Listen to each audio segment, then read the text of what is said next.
Pronto. Ok. Bom dia, pessoal. Sejam muito bem-vindos, né, à aula de revisão hoje para a P1, que vai ser ministrada por mim, pela Camila e pela Perla. A gente espera que seja uma aula produtiva para todos. Gente, qualquer dúvida, a qualquer momento, sinta-se à vontade para levantar a mão ou mesmo para interromper, tudo bem? E vamos lá, eu vou dar início. E, bem, eu vou falar agora sobre o direito administrativo em si, né? Uma questão mais basilar sobre ele. Então, a definição do direito administrativo, conforme Maria Silvia de Pietro, consiste que o direito administrativo é o ramo do direito público que tem por objeto órgãos, agentes e pessoas jurídicas administrativas que integram a administração pública, a atividade jurídica não contenciosa que exerce e os bens que utiliza para a consecução de seus fins de natureza pública. Bem, depois dessa breve definição, conforme a Maria Silvia de Pietro, vamos falar um pouco sobre a origem do direito administrativo, né? O direito administrativo ele tem uma ligação direta, né, com a consagração dos ideais da Revolução Francesa. E o que isso quer dizer, né? De 1789 e o surgimento do Estado de Direito. Bem, o direito administrativo ele vem, né, de uma época que o Estado ele não era limitado enfim, pelo poder do Estado. Basicamente, o Estado ele atuava de maneira concentrada, né? A gente sabe que na época das monarquias a gente tinha o poder estatal na mão de uma pessoa só, na mão do rei, e que muitas vezes, né, na grande maioria das vezes a gente sabe de casos onde esse poder ele era extremamente utilizado de uma forma absurda, e então na época da Revolução Francesa, a gente tem uma luta, uma busca pela mudança dessa situação, certo? E o que acontece? As limitações que não existiam ao poder estatal e a proteção aos cidadãos, eles que surgiram depois, né, essa proteção aos cidadãos, ela vai chegar principalmente e vai ser justificada por três conquistas revolucionárias, certo? Que eu vou listar aqui algumas delas, certo? A gente tem primeiro o princípio da legalidade. O que é o princípio da legalidade? É a submissão do Estado à lei, ou seja, o Estado ele é aquele que cria as leis, né? Mas a partir de então ele também obedece às próprias leis, certo? Isso substitui um governo dos homens e passa a cria um governo das leis, governo da lei.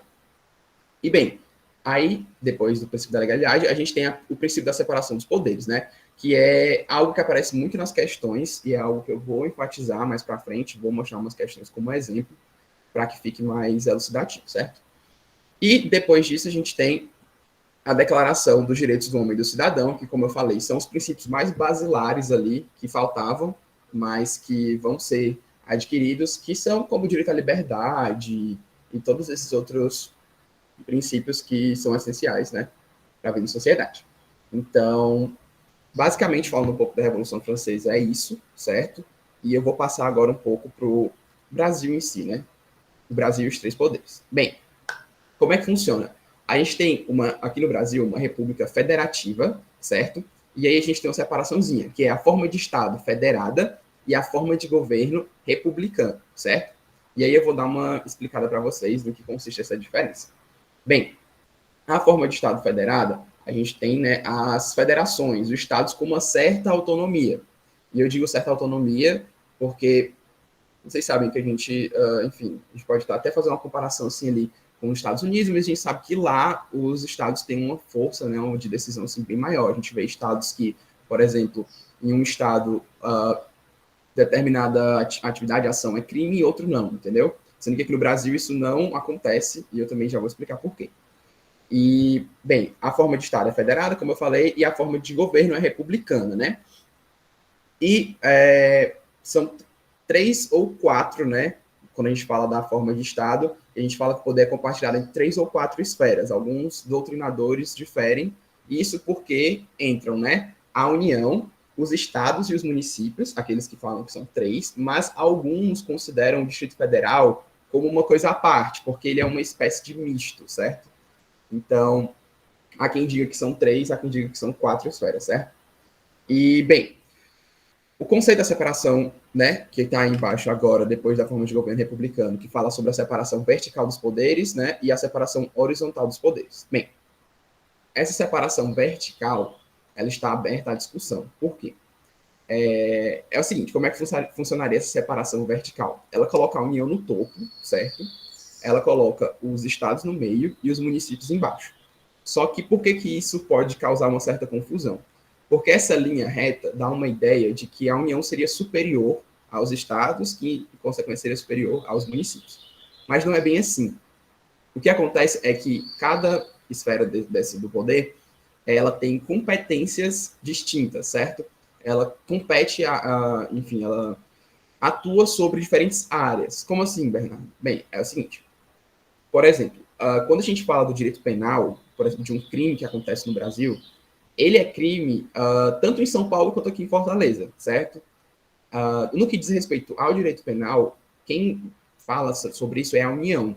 Então, a gente tem a União como aquele que é responsável, né, por essa parte, certo? Mas, ao mesmo tempo, por exemplo, agora mostrando para vocês que não é uma submissão direta, digamos assim, quando a gente vai falar de saúde, que foi até um exemplo que o professor chegou a dar no semestre passado, que a gente fala da pandemia, cada estado tem ali, né, seu próprio decreto, e às vezes cada município fala alguma coisa também.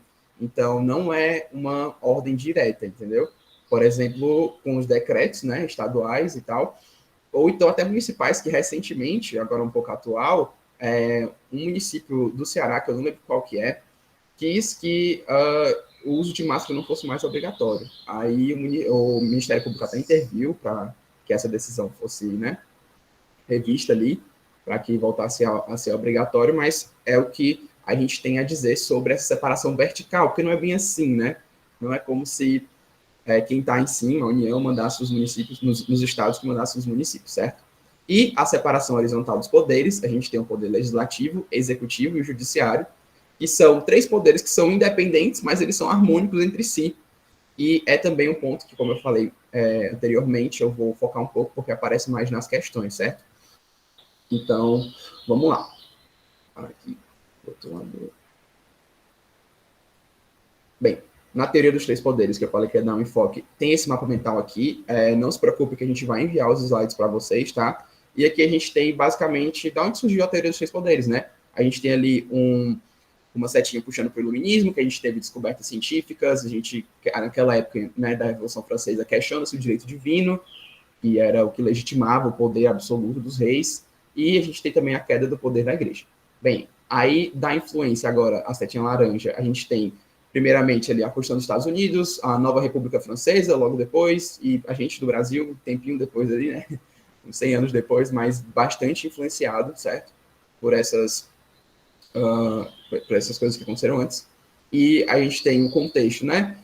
Rousseau, o poder do povo, Voltaire, né? A separação da igreja do Estado, são pessoas muito importantes na época da Revolução, e o Montesquieu com o constitucionalismo.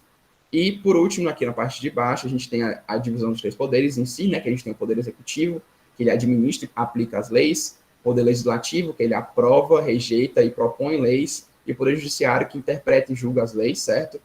E basicamente sobre, enfim, a origem dos três poderes, a gente tem esse mapa mental bem legal, que eu vou enviar para vocês depois.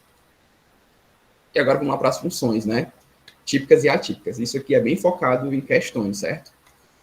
Vamos lá. Cada poder, ele tem suas funções típicas e atípicas, certo? E por isso que eu digo que eles são harmônicos entre si. Então, tipo assim, o legislativo, ele executa e também jurisdiciona, entendeu? Então, tipo, eles são separados, mas eles têm funções compartilhadas e interagem. Então, vamos lá para as funções típicas e atípicas dos poderes. Gente, se eu estiver falando rápido demais, quiser interromper, não precisa ficar com medo, tá bom? Vamos lá. O legislativo, né? Qual é a função típica do poder legislativo? Bem, ele legisla, certo? E ele fiscaliza contábil, financeira, orçamentária e patrimonialmente o executivo, certo? As contas ali do executivo. E, ao mesmo tempo, como função atípica, né? Ele tem de natureza executiva, quando ele dispõe sobre sua organização, quando ele provém cargos, ele concede férias, licenças aos servidores, então ele dentro do próprio poder. Então, ele está desempenhando um papel de natureza executiva, certo? Dentro do poder legislativo. E de natureza jurisdicional, quando o Senado julga o presidente da República nos crimes de responsabilidade. Enfim, o poder executivo tem como função típica, né? a prática de atos de chefia de Estado, a chefia de governo e atos de administração, ali executando, enfim. Mas, por outro lado, de função atípica, né, ele tem de natureza legislativa, onde o presidente da República, ele, por exemplo, pode adotar medida provisória com força de lei. Então, isso é o poder executivo legislando, certo? E também de natureza jurisdicional, que é quando o executivo julga, apreciando defesas e recursos administrativos. De novo, é uma coisa ali mais interna, ali, até, às vezes até não, né? Mas é uma função do outro órgão.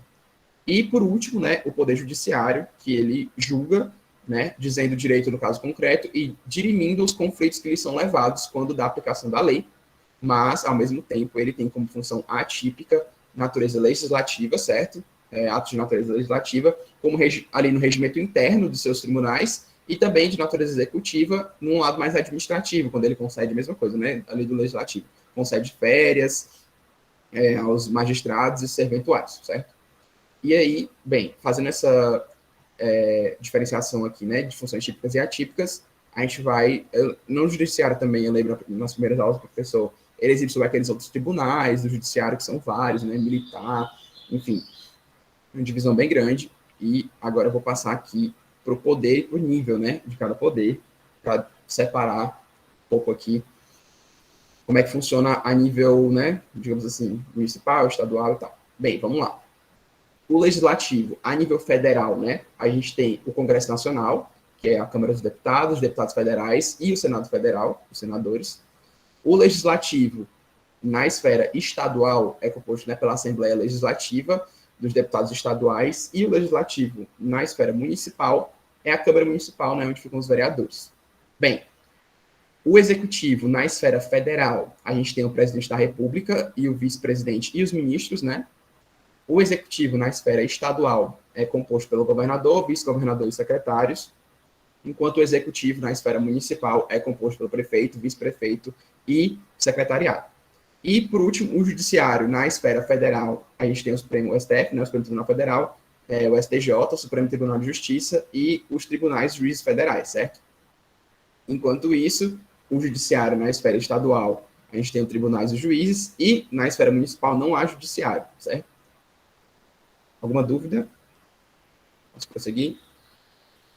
Vou continuar aqui. Show. Agora, vamos passar aqui para as questões, né, envolvendo o que eu disse por aqui. Eu gostaria da participação de vocês, pode ser no chat mesmo. Bem, a primeira questão diz o seguinte: os poderes do Estado, legislativo, executivo e judiciário, são independentes e harmônicos entre si. Marca alternativa que consta a função típica correta do poder citado. Vamos lá. O poder legislativo tem a função judicial? O poder legislativo tem a função administrativa? O poder executivo tem a função administrativa? Ou o poder executivo tem a função judicial? Eu quero a função típica, certo? Dá uma olhada aqui, o João Pedro mandou C, a Matiele também. Certo, guardem por enquanto a resposta, que eu vou ler a segunda e já exibo o gabarito para vocês. Tá bom? Vamos lá. Agora a segunda questão. Bem, a tripartição dos poderes da União foi consagrada no artigo 2º da Constituição Federal de 1988, que prevê a existência independente e harmônica do Legislativo, do Executivo e do Judiciário com relação a esse assunto. Julgue o item. Vamos lá. Cada poder do Estado tem sua atividade principal, também denominada função típica, beleza? E suas atividades secundárias, que lhe são imputadas pela lei, denominadas funções administrativas. Verdadeiro ou falso? O que vocês acham? Para mim é falso. Falso? Certo. Gostaria de explicar por quê? Ele fala aí que são administrativas, né? As funções secundárias, as que não são as principais. E, na verdade, o nome é atípica. Pronto, muito bem. Deixa eu passar aqui para as respostas. Bem, o item D, a primeira questão, é o item C mesmo, né? Que fala ali do... Deixa eu voltar aqui. Eu coloquei D, mas eu lembro que... Acho que eu fiz errado que D falso. Não, pronto. Seria... O item C, eu coloquei D ali no anterior, mas é o item C mesmo, que ele coloca o poder executivo com função administrativa, certo? Os demais itens, eles erram, ele fala que o legislativo tem função judicial, a gente sabe que não. Ele pediu a função típica, lembrem, né? O item B fala legislativo tem função administrativa, a gente sabe que não. E o executivo com função judicial, a gente sabe que não. Lembrando, esses poderes têm essas funções, mas como atípicas, né? Não como típicas. Seria o item C mesmo. E, como o nosso colega disse, que eu acho que foi o Laísson que falou, a questão 2 está falsa, porque ele, em vez de escrever funções atípicas, ele escreve funções administrativas, se eu não me engano, que seriam do poder executivo, certo? E a função administrativa também é uma função típica, lembrem disso, ela é uma função típica só que do poder executivo, certo? E bem, minha parte basicamente era essa, gente. Agora eu vou passar a palavra para a Camila, certo? Eu vou trocar aqui o que eu estou apresentando e deixo com ela, certo? É para mim, Bernardo, Perla. Ah, para a Perla, perdão. Deixa eu trocar para a Perla aqui, tá? Vou compartilhar aqui a tela. Um segundinho.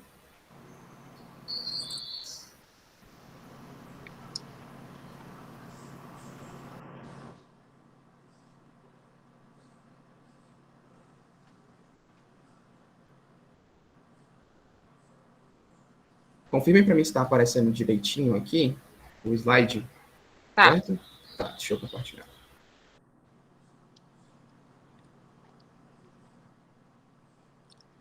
Bom dia, turma. Eu sou a Perla e, dando continuação aqui na nossa revisão, eu vou falar dos princípios da administração pública. Os princípios também são chamados de regime jurídico administrativo, certo?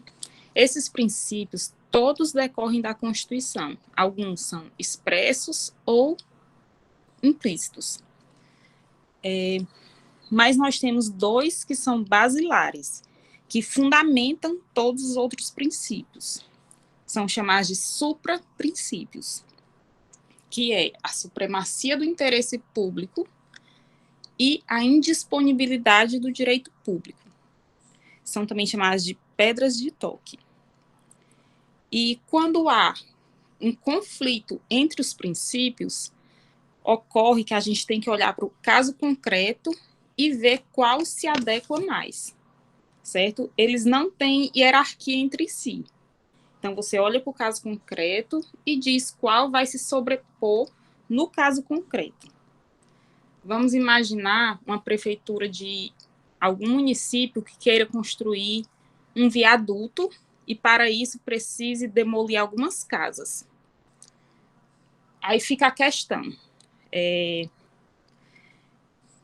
Fica esse conflito de interesse do poder público, querendo a construção do viaduto, e do direito privado, que é a propriedade das casas. Qual princípio deve prevalecer? O direito público ou o privado? O que é que vocês acham, turma? Pode responder pelo chat mesmo.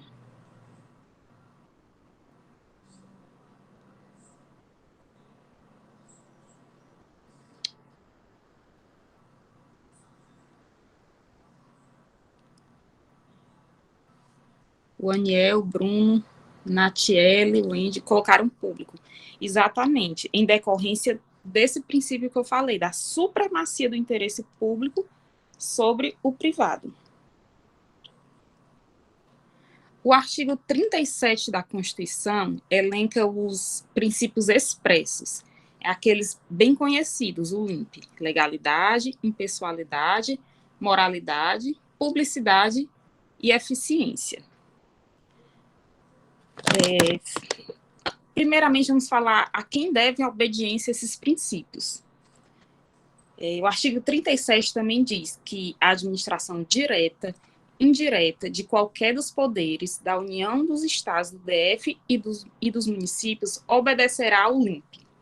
Então, é a administração direta, a indireta. A indireta é o quê? A gente já viu, né? Autarquias, fundações, sociedade de economia mista e empresas públicas.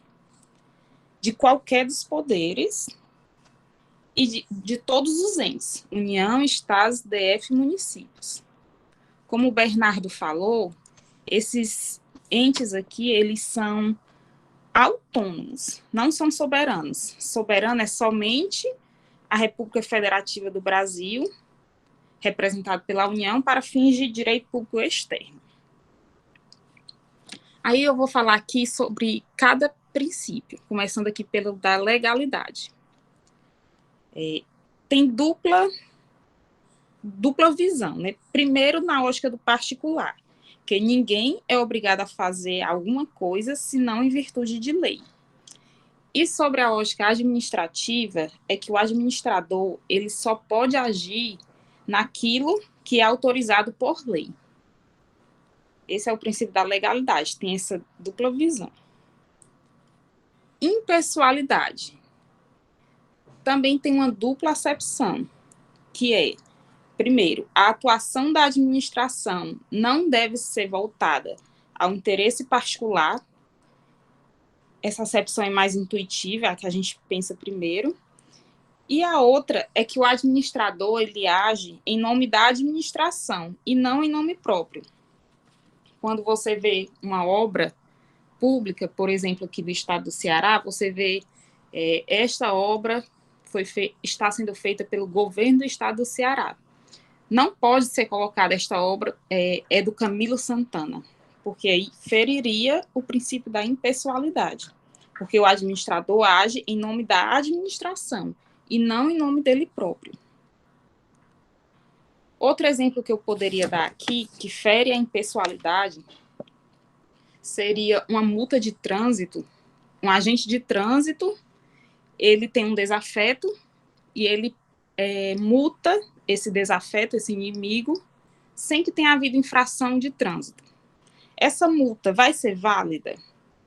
Não vai ser válida. Por quê? Porque está ferindo a impessoalidade. Outro princípio é a moralidade, que é a honestidade no trato com as instituições públicas. Aqui, a moralidade jurídica, a não corrupção, ela não se confunde com a moral social, né?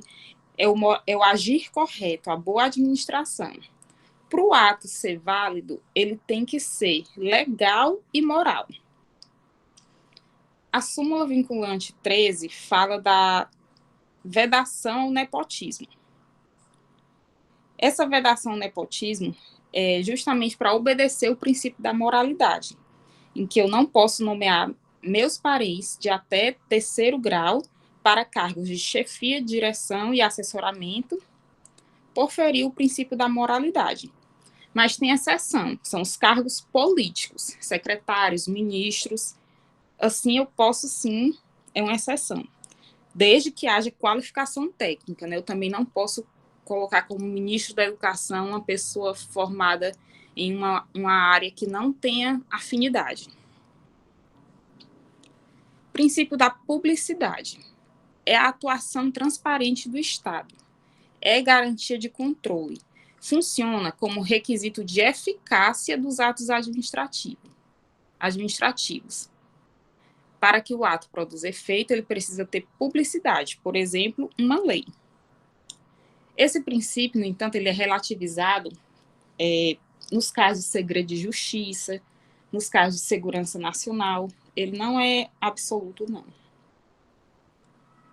Princípio da eficiência. É a busca pela obtenção de resultados. Tem aplicação imediata, eficácia plena e a eficiência norteia toda a administração. Essa eficiência representa o quê? É a economia, a ausência de desperdícios, é produtividade, agilidade, qualidade de serviço. Pode passar, Bernardo. Princípio, pronto, nós falamos do LIMP, né, que são os expressos na Constituição. Agora nós vamos falar desses que são implícitos. É o contraditório e a ampla defesa em processos judiciais e administrativos. A ampla defesa engloba, na via judicial, abarca a defesa prévia, a defesa técnica e o duplo grau de julgamento. E na via administrativa, defesa prévia, não obrigatoriedade de defesa técnica, ausência de defesa técnica por opção do particular não gera nulidade do processo. É o que prevê a súmula vinculante número 5. E duplo grau de julgamento. Temos também a súmula vinculante 22, que diz que é inconstitucional depósito prévio ou garantia para garantir o recurso administrativo. Essa súmula está garantindo a ampla defesa, porque se eu exigir depósito, eu vou ter um entrave para essa defesa. Pode passar, Bernardo. Princípio da razoabilidade. A razoabilidade é o padrão normal do homem médio.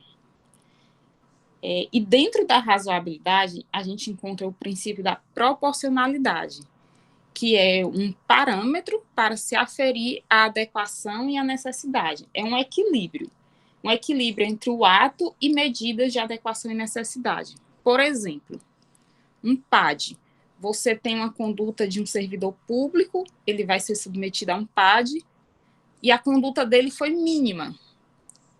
O agente público que vai julgar esse PAD, ele deve ver, adequar, ser proporcional na aplicação da pena. Por exemplo, se ele cometeu uma infração leve, esse servidor não pode ser apenado com uma demissão, por exemplo. A aplicação da pena deve ser proporcional ao que ele fez. Aqui seria uma aplicação do princípio da proporcionalidade. Continuidade. Esse princípio, ele diz que a administração não deve parar. O serviço público, ele não deve ser interrompido. Mas ele tem exceções também. Pode passar, Bernardo. Servidor público tem direito de greve? A princípio, o serviço público não pode parar. E o servidor público vai ter direito de greve? Sim, ele tem o direito de greve. Porém, os policiais, tanto militar quanto civil, eles não têm direito de greve nem de sindicalização. O STF já disse que o direito de greve é uma norma de eficácia limitada. Com o mandado de injunção, o STF declarou que, enquanto não vier lei específica, o servidor público poderá fazer greve nos moldes da Lei Geral de Greve, o servidor público civil. Outra relativização do princípio da continuidade é sobre a interrupção de serviços públicos por falta de adimplemento. É possível, por razões de ordem técnica e inadimplemento do usuário, desde que haja aviso e urgência em ordem técnica e ressalvados os direitos da coletividade. Por exemplo, luz elétrica em um hospital também é relativizada. E a exceção do contrato não cumprido em contrato administrativo. Se a inadimplência for por mais de 90 dias, o particular pode interromper esse serviço. O particular ele deve suportar a inadimplência do Estado por até 90 dias. Um mês ele suporta, passou 90 dias, o particular tem o direito de interromper esse serviço. Então, esses 3 exemplos que eu dei aqui são exemplos de relativização do princípio da continuidade do serviço público. Pode passar, Bernardo. Pronto. Autotutela. É o autocontrole da atuação administrativa. A administração pode rever seus atos, independentemente de provocação. A autotutela é representada por 2 institutos, que é a anulação e a revogação. A anulação é para atos ilegais, tem efeitos retroativos, ex tunc. A revogação é para atos inoportunos e inconvenientes. Eles são não retroativos, têm efeitos ex nunc. Princípio da motivação. Ele está expresso na Lei 8794, diz que a administração pública deve motivar, fundamentar os atos que pratica. Exceção, os cargos de comissão, que são de livre nomeação e exoneração. Não deve dizer, estou contratando por isso e isso. Não, livre nomeação e exoneração. Não precisa motivar. Porém, se o agente público ele motivar, esses motivos devem ser verdadeiros, senão eles serão nulos. Pode passar, Bernardo. Vamos resolver umas questõezinhas. Vocês, se quiserem, coloquem no chat o que é que vocês acham, se é certo ou errado. A Constituição Federal de 88 impõe à administração pública obediência aos princípios da legalidade, impessoalidade, moralidade. Estou vendo aqui que já tem o gabarito, né? Legalidade, impessoalidade, moralidade, publicidade e eficiência. Tais princípios são juízos abstratos de valor que devem orientar a interpretação e a aplicação das regras, bem como pautar todos os atos administrativos. Verdadeiro, né? Foi o que a gente viu. O princípio da juridicidade, por constituir uma nova compreensão da ideia de legalidade, acarretou o aumento do espaço de discricionariedade do administrador público. Aqui está errado, porque o que é o princípio da juridicidade? É uma ampliação do princípio da legalidade, que não fica estrito somente às leis, mas atos normativos, portarias, né? Então, ele aumenta essa ideia do princípio da legalidade. Dessa forma, vai diminuir o espaço de discricionariedade do administrador público. Então, a questão está errada. O princípio da proporcionalidade, que determina a adequação entre os meios e fins, deve ser obrigatoriamente observado no processo administrativo, sendo vedada a imposição de obrigações, restrições e sanções em medida superior àquelas estritamente necessárias ao atendimento do interesse público. Correto, foi o que a gente viu sobre o princípio da proporcionalidade. Mesmo pertencendo ao quadro da administração indireta, o IFAM deve obedecer aos preceitos da legalidade, da impessoalidade, moralidade, publicidade e eficiência. O IFAM é uma autarquia federal, e a gente viu que deve obediência a esses princípios a administração direta e indireta. Então, a autarquia está enquadrada na indireta, portanto, é verdadeiro. Ela está submetida, sim, aos princípios da administração pública. Em decorrência do princípio da segurança jurídica, é proibido que nova interpretação de norma administrativa tenha efeitos retroativos, exceto quando isso se der para atender o interesse público. Falso. Por quê? Porque uma nova interpretação de norma administrativa, ela tem efeitos retroativos, mesmo quando isso atender o interesse público. Certo? Mesmo assim, vai ter efeitos retroativos, essa nova interpretação, em respeito ao princípio da segurança jurídica. Então, está errada a questão. Embora a previsão expressa no ordenamento jurídico brasileiro, embora sem previsão expressa no ordenamento jurídico brasileiro, o princípio da confiança relaciona-se à crença do administrado de que os atos administrativos serão lícitos e, portanto, seus efeitos serão mantidos e respeitados pela própria administração pública. Correto. O princípio da confiança envolve a boa-fé, né? Então, o administrado acredita que eles são lícitos. Então, é isso mesmo, o princípio da confiança, certa a questão. São considerados princípios informativos da atividade administrativa a legalidade e a supremacia do interesse público, sendo o primeiro mencionado na Constituição vigente e o segundo fundamentado nas próprias ideias do Estado em favor da defesa, segurança e do desenvolvimento da sociedade.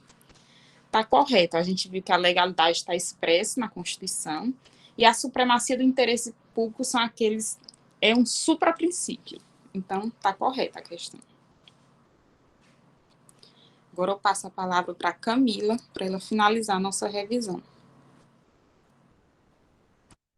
Bom dia, vocês estão me escutando?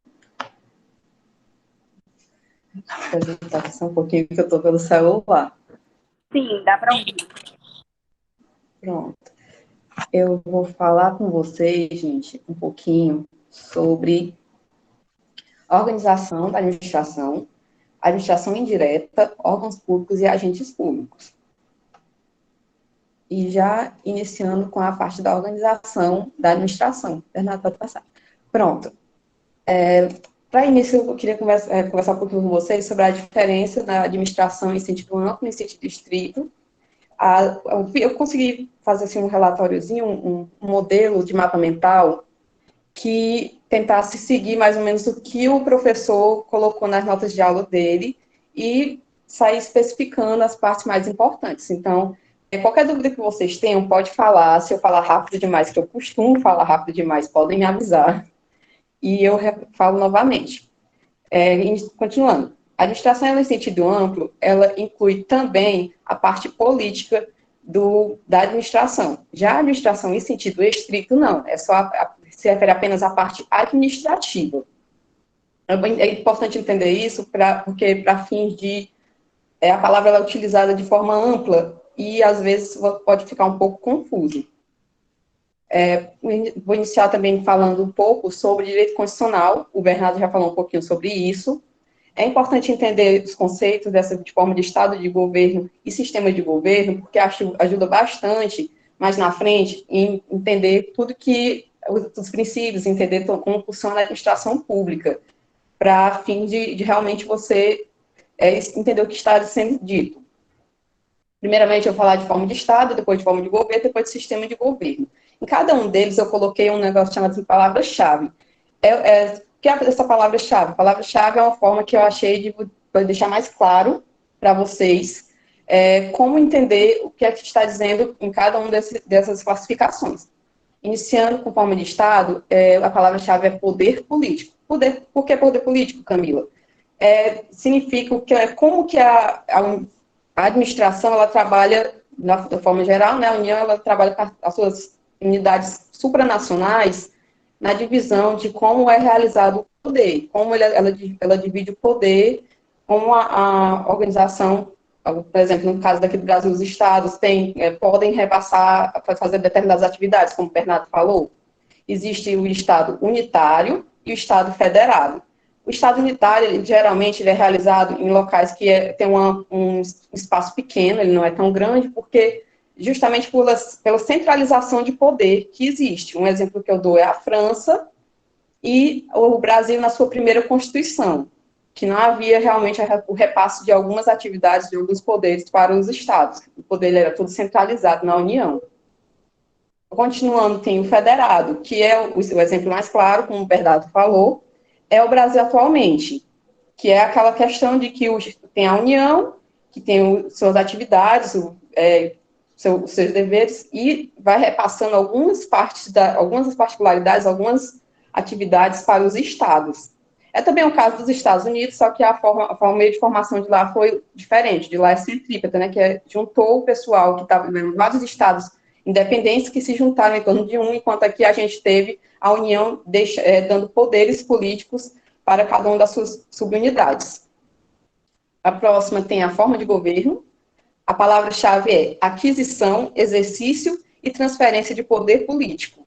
Por quê, Camila? Aqui a gente está tratando de como é que existe a aquisição do poder político naquele Estado. Como é que chegou o chefe do país, o chefe do poder, conseguiu o seu poder político. Aqui tem a diferença entre a república e a monarquia. A monarquia, que é aquela questão do rei, que foi passando o sangue azul, né, aquela questão do sangue azul, foi repassando desde o início do país, faz parte desculpa, gente, nervosa. Vai passando pelas famílias e por aí vai.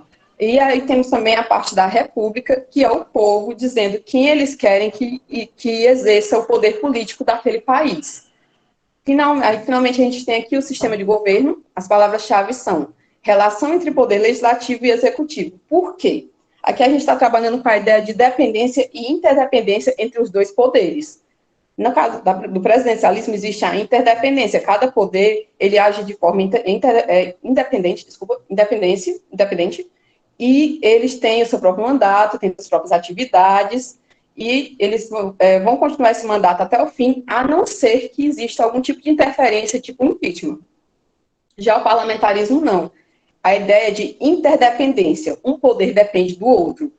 E também não existe, né, na ideia do parlamentarismo, um mandato certo. Pode acontecer dele ficar 4 anos, pode acontecer de ficar 10, depende bastante de como funciona a dependência lá entre a harmonia, digamos assim, dos poderes entre o poder legislativo e o poder executivo. Deixa eu ver o que mais, a gente passa agora para pessoas jurídicas. Gente, pessoas jurídicas não tem exatamente muita coisa para dizer, tanto que no relatório, no relatório eu só quis colocar exatamente a lei. Eu queria até corrigir uma coisinha, porque aí tem dizendo que a Constituição Federal, na verdade, não é a Constituição Federal, é o Código Civil que diz isso, e eu esqueci de corrigir isso novamente.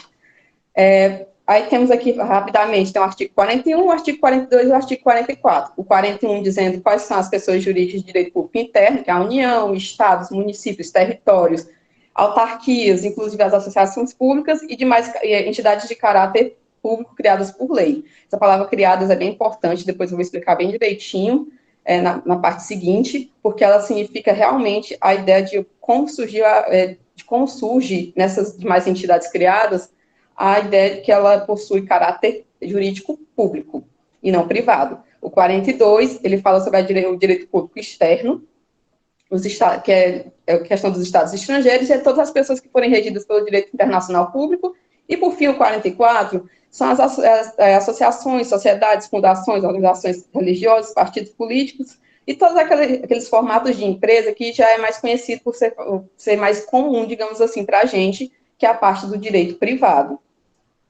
Continuando, aí eu vou passar para explicar mais um pouquinho sobre essa questão de criar, de desconcentrar, centralização, desconcentração e descentralização.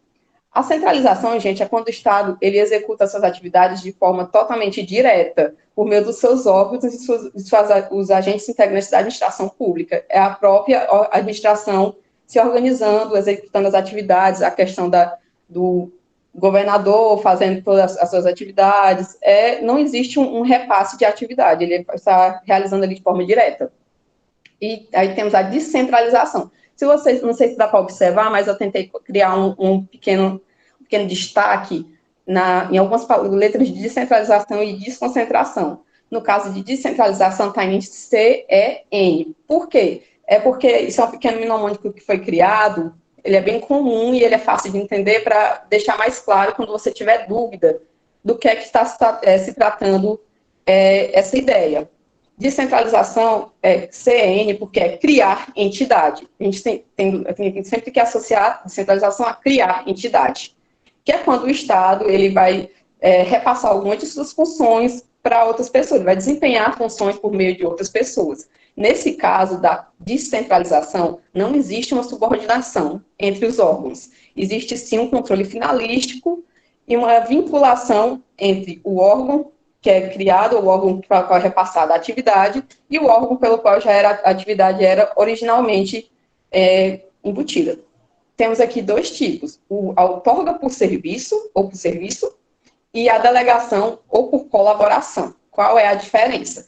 Na que outorga ou por serviço, ele possui um prazo indeterminado e é uma entidade política que vai, por lei, transferir a titularidade e a execução para uma entidade administrativa. É o caso da administração indireta. Já o outro é a delegação ou por colaboração, geralmente ele tem um prazo determinado, ele pode ser estendido, obviamente, mas ele tem um prazo determinado. É uma entidade política que vai passar por ato ou por contrato apenas a execução da atividade para o particular. Aí o que é isso? É quando ocorre aquela questão da concessão, da permissão, da autorização. No caso de contrato, é uma concessão, uma permissão, e quando é um ato unilateral, é uma autorização, que é um vínculo um pouco mais, digamos, frágil de se desfazer. Pode passar, Bernardo.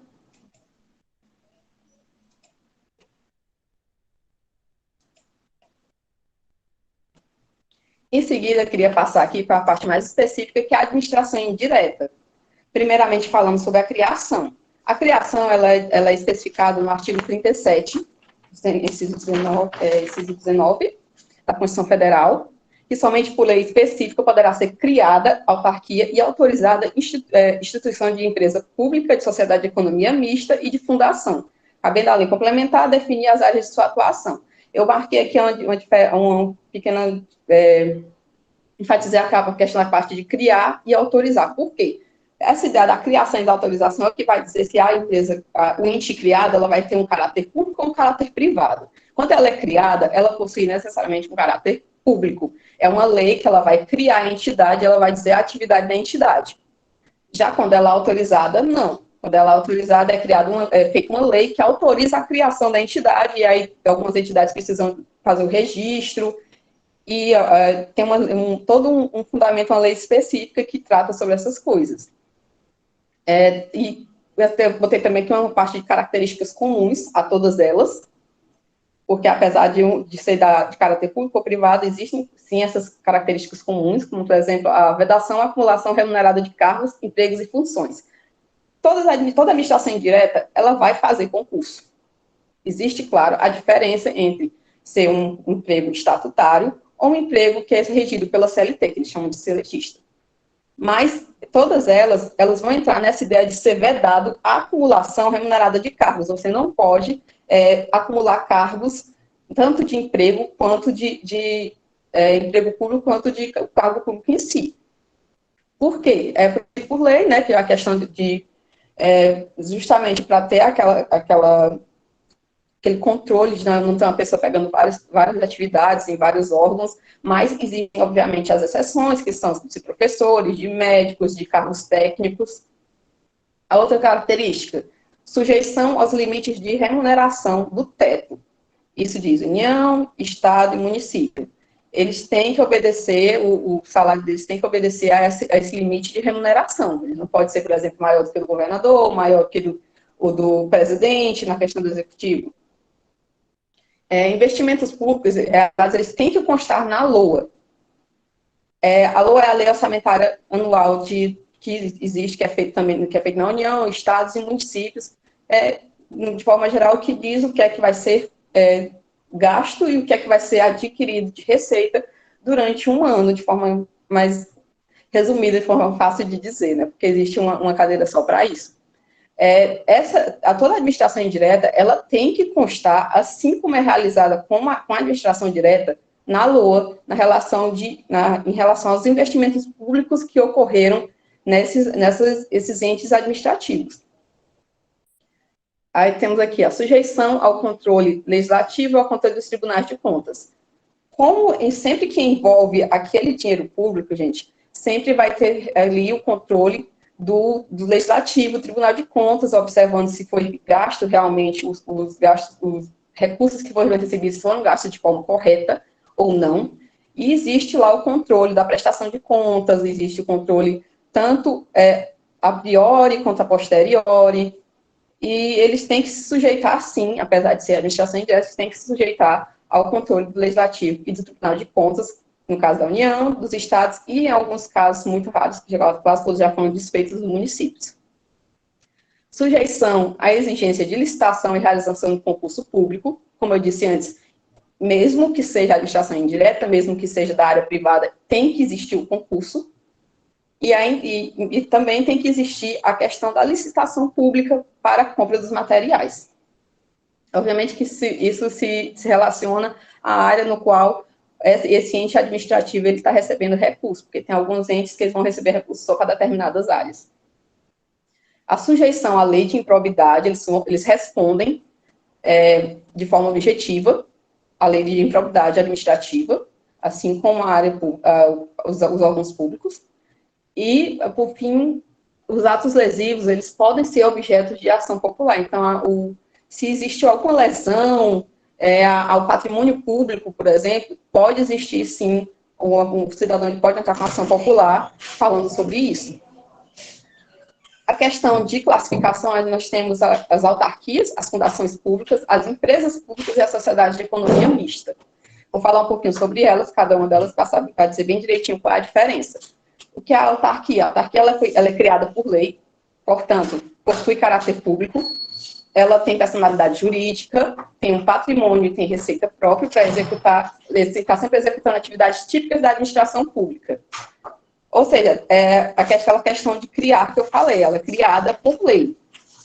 Portanto, ela possui um caráter administrativo, um caráter público.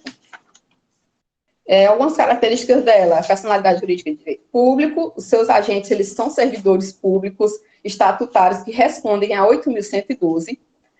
O patrimônio deles é imprescritível, impenhorável e sujeito ao regime de precatórios.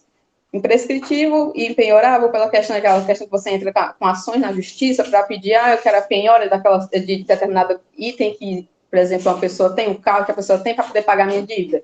Não pode existir isso por as autarquias possuírem caráter público. Porque o que acontece? Você não pode chegar, por exemplo, eu sei que aqui a Anatel tem aquele carro e a Anatel está me devendo um determinado recurso e eu quero que penhore aquele carro, e o carro ele é utilizado diretamente na atividade da Anatel. Não pode. É impenhorável. E o precatório é aquele regime diferenciado de pagamento, que inclusive está bastante na moda agora falar sobre ele, que está sendo modificado, a forma como o Estado ele pode pagar essas dívidas. E isso também se inclui as autarquias, para vocês terem noção de quão grande está sendo envolvida essa questão da modificação dos pagamentos dos precatórios. Eles possuem também unidade tributária recíproca, eles não podem ser, como se diz aqui, agora falta a palavra. O Estado, por exemplo, não pode chegar e dizer, essa autarquia tem que pagar esse ICMS. Não existe uma unidade tributária recíproca, obviamente sempre na questão da atividade típica realizada. Aí tem uma que botei aqui também, que elas gozam de privilégio processual otorgado à Fazenda Pública. O que é esse privilégio processual? A administração pública, ela, pelo seu caráter público, pelo seu caráter de lei público, né, elas possuem alguns privilégios, como prazos diferenciados para responder ações na justiça, e isso também se estende às autarquias. Por fim, a observação que agências reguladoras, elas são autarquias em regime especial. Aí tem a questão aqui, por exemplo, da Anatel. As agências reguladoras, elas servem para regular alguma área do mercado. Elas também são consideradas como autarquia, elas entram nas regras da autarquia. Como exemplo de autarquia, a gente tem o Banco Central, tem o INSS, tem a UFC, que inclusive é uma autarquia em regime especial, e os conselhos, que eles também têm natureza de autarquia, com exceção da OAB.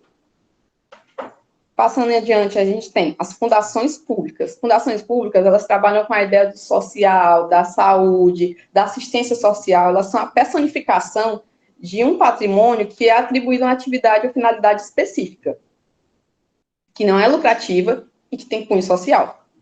Se elas forem criadas por lei, elas possuem caráter público. Aí elas são chamadas de fundações autárquicas. E aí elas conseguem todas aquelas características, todos aqueles direitos que possuem também as autarquias. Se elas forem autorizadas por lei, não, elas são de direito privado. Então, elas têm que se submeter a todas as leis que possuem o direito privado. Por fim, a gente tem as empresas públicas e a sociedade de economia mista. Eu deixo aqui a observação que, se ressalvar dos casos previstos na Constituição Federal, a exploração direta de atividade econômica pelo Estado, ela pode ser permitida quando ela for necessária à segurança nacional ou ela possui um relevante interesse coletivo. Aqui a diferença, basicamente, entre as duas é a questão de como a empresa é formada, qual é a forma, a forma jurídica que ela adquire. A empresa pública, ela pode ser formada em qualquer forma jurídica, ela é feita por autorização, como eu disse anteriormente, por possuir caráter privado, elas são autorizadas. Elas têm como objeto uma exploração de atividade econômica, se de distrito, ou prestação de serviços públicos de natureza econômica. Um exemplo daqui que a gente tem é a Caixa Econômica e os Correios. São empresas públicas. O outro tipo, temos a Sociedade de Economia Mista, que elas só realizadas sob a forma de sociedade anônima. E, por causa disso, elas possuem também o dinheiro, elas possuem tanto o dinheiro público quanto o dinheiro privado. A participação é aquela questão, por exemplo, mais fácil de entender. Da Petrobras, que você vai lá, você tenha interesse em comprar alguma ação, você pode fazer parte da Petrobras. Outro exemplo é o Banco do Brasil. Pode passar adiante. Bernardo, pode passar adiante.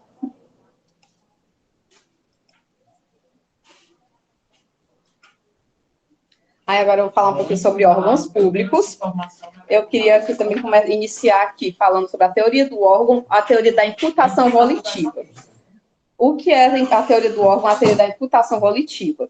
Gente, a teoria do órgão da imputação volitiva é a que atualmente ela rege a questão é a teoria que rege o Estado atualmente, e ela diz o quê? Que o agente público, ele atua em nome do Estado, obviamente, nas suas prerrogativas funcionais, naquela parte, aquela atividade para a qual ele fez concurso.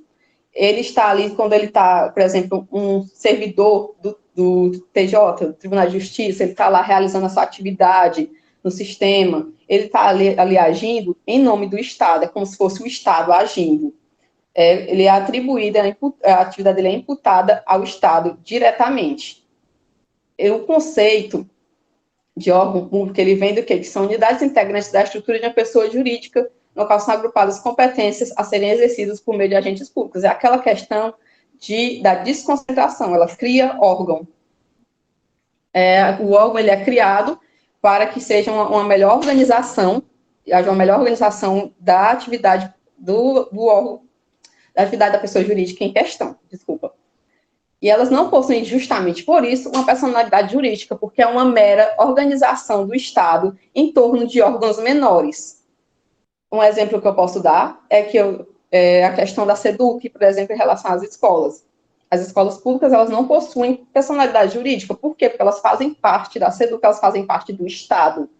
Elas estão ali como um órgão que está só administrando de forma mais específica determinada área. As características, elas integram a estrutura de uma pessoa política ou de uma pessoa jurídica administrativa, como eu disse, elas fazem parte de uma pessoa jurídica maior. Elas são resultado da desconcentração. Aí, gente, eu esqueci na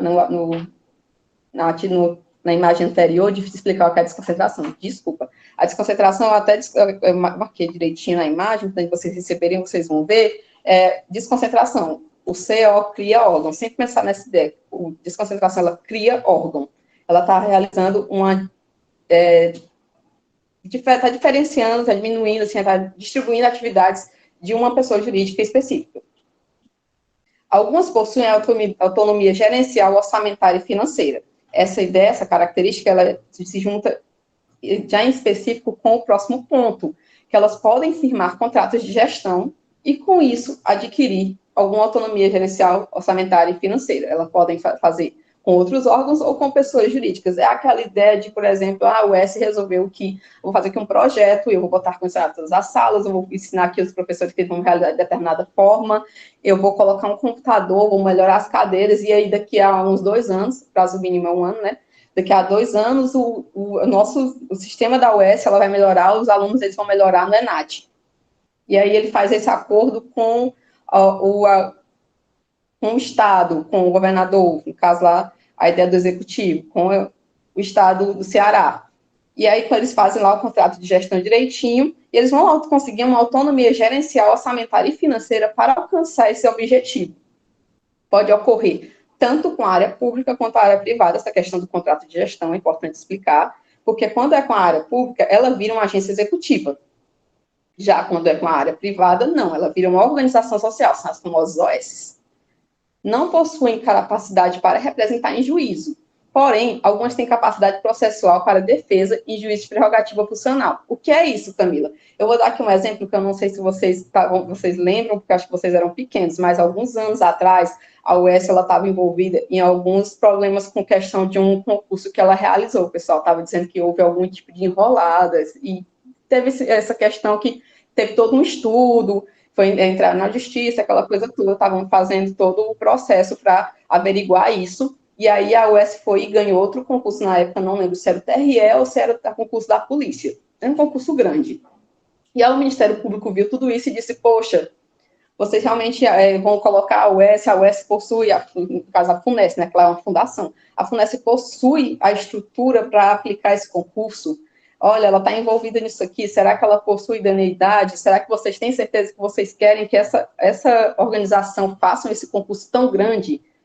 E aí, o que aconteceu? Eles pegaram, entraram com representação na justiça, aí veio a justiça e chamou como réu, não seria réu no caso, mas uma forma mais fácil de vocês entenderem, chamou como réu o Estado do Ceará, a Procuradoria, que representava o Estado do Ceará, e chamou também a FUNES. Por que a FUNES estava lá? Ela estava lá para ela defender a sua prerrogativa funcional de aplicar, sim, aquele concurso. Um exemplo que tem. E também existe também o exemplo desse ano ainda, da Polícia Federal, que teve aquela questão de aplicar prova, não aplicar prova, entraram na justiça.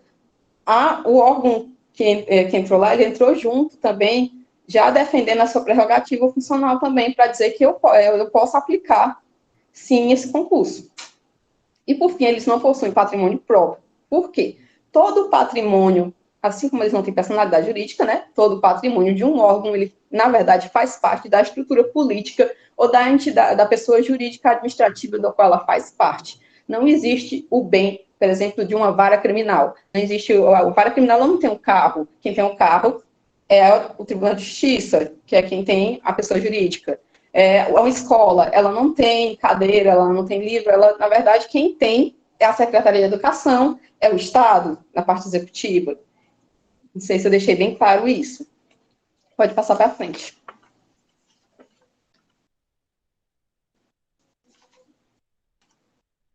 Por fim, eu queria falar um pouquinho sobre agentes públicos. Gente, o agente público, existe agente público tem várias características, como é que eu posso dizer, várias classificações. Tem as classificações mais novas, mais antigas, a que o professor utiliza é a mais utilizada. Os concursos também, aqui deixa mais claro, é mais ou menos como funciona atualmente, como a doutrina explica atualmente. O que é o conceito da agente público? É toda pessoa física que ele exerce transitoriamente ou não, sem remuneração ou com remuneração, por eleição, por nomeação, por designação, por contratação, ou qualquer outro tipo de forma de investidura de vínculo, ela vem a exercer um mandato, um cargo, um emprego ou uma função pública. Ou seja, todo mundo que trabalha para a administração pública em algum momento. Aí temos aqui a classificação. Os agentes políticos, eles são os integrantes dos mais altos escalões, é aquela parte do presidente, do governador, do prefeito, do Ministério Público, que eles também possuem caráter político, dos juízes, eles também possuem. Eles não se sujeitam às leis, à lei da 8.112, não se sujeitam às características, às definições do servidor público e demais servidores públicos, eles também não recebem vencimento, que é como é chamado o salário, com os adicionais, na verdade, eles recebem subsídio, que é recebido em parcela única, não pode adicionar mais nada. E a forma de investidura, geralmente, em regra, é por eleição, nomeação ou designação. Em seguida, vem os agentes administrativos. Essa aqui é a parte que vocês mais conhecem, são realmente os servidores públicos que todo mundo já ouviu falar de algum, que tem alguém na família, por exemplo, que trabalha no Banco do Brasil, ou que trabalha em algum órgão público, que é professor do Estado. Eles são todos que exercem uma atividade pública de natureza profissional e remunerada. Eles são sujeitos à hierarquia funcional e ao regime jurídico estabelecido pelo 8.112. Existem aqui também uma subclassificação, né? No caso, tem os servidores públicos, os empregados públicos e os temporários. Servidores públicos é o pessoal que se submete ao 8.112. Eles estão lá em órgãos públicos, eles fizeram um concurso, eles têm aquela questão da estabilidade, eles se sujeitam ao 8.112, eles têm todos os direitos dele vinculados àquela área. Quando eles vão entrar na justiça, eles não entram na justiça por reclamação de alguma coisa de trabalho, não entram na justiça do trabalho, eles entram na justiça comum. Em seguida, tem os empregados públicos, que são o pessoal que trabalha na administração indireta de área privada, pessoa jurídica de área privada. Eles também fazem concurso, mas eles não se sujeitam ao 8.112, eles se sujeitam são seletistas, à CLT. Então, quando eles querem realizar algum pedido na justiça, em questão de trabalho, eles têm que entrar na justiça do trabalho, assim como qualquer outro trabalhador brasileiro. Por fim, temos os temporários. Aqui a gente pode dar exemplo de um temporário, um professor temporário de uma escola. Eles funcionam por um regime próprio, eles são regidos por contrato e eles estão lá só por um tempo determinado. Temos aqui também, em seguida, os agentes honoríficos. Eles são cidadãos requisitados ou designados para, transitoriamente, eles colaborarem com o Estado em alguma atividade, prestação de serviço específico em razão da condição cívica, da honorabilidade, da capacidade profissional. Eles não possuem vínculo e eles usualmente não possuem remuneração. No entanto, eles recebem algum tipo de benefício, como, por exemplo, a possibilidade de faltar em alguns dias de trabalho. Um dos exemplos. Aqui a gente conhece, todo mundo conhece, que é a parte do mesário, do júri e do júri. O mesário, ele está lá, ele está transitoriamente exercendo uma atividade para o Estado, ele vai ganhar alguns direitos de pautas, e ele possui em alguns estados, por exemplo, a possibilidade de ter a prioridade no desempate de um concurso público. Mesma coisa com o pessoal do júri. Aí temos aqui também os agentes delegados, que são particulares com a incumbência de exercer determinada atividade, obra ou serviço público. E aqui a questão do concessionário, do permissionário, eles estão lá exercendo por sua própria conta e risco. Eles respondem, o Estado, geralmente, ele responde subsidiariamente a qualquer erro que ocorra com os agentes delegados, mas eles estão lá por sua própria conta e risco. Por fim, nós temos os agentes credenciados. Eles recebem a incumbência da administração para representar em determinados atos ou práticas atividades de atividades específicas mediante remuneração. O que é? Vou dar um exemplo. Por exemplo, vai ter um evento internacional que ele precisa de uma pessoa que entenda de engenharia nuclear. Ah, mas não tem nenhum servidor público que possa trabalhar com isso. O Estado pode ir lá e contratar aquela pessoa para representar o Brasil nesse evento, durante esse período. É isso que ele é o agente credenciado, ele vai receber por isso, ele vai estar lá representando o Brasil, só durante aquele período específico. Eu acho que é só isso, gente. Se vocês tiverem alguma dúvida, podem falar. Desculpa se eu falei rápido, porque eu realmente falo muito rápido. Eu não fiz questões que nem os meninos, mas eu acho que eu deixei de uma forma mais clara, bem claro a parte que eu falei, e, se necessário, eu estou aqui para ajudar. Esses desenhos e esses mapas mentais eu fiz pensando em deixar a matéria de uma forma mais organizada, mais clara, e o Bernardo vai repassar para vocês, para que vocês possam ter acesso e possam dar uma olhadinha. Ele ajuda bastante, pelo menos me ajuda quando eu vou estudar para concurso, porque eu estudo para concurso público. Obrigada. Gente, muito obrigado, né? Lembrando, até depois de meio-dia ali eu mando os slides no grupo e queria agradecer, certo? Espero que vocês tenham gostado. Não, é outro monitor. Parabéns, pessoal. Excelente, viu? Vou aqui interromper a gravação. Um minuto.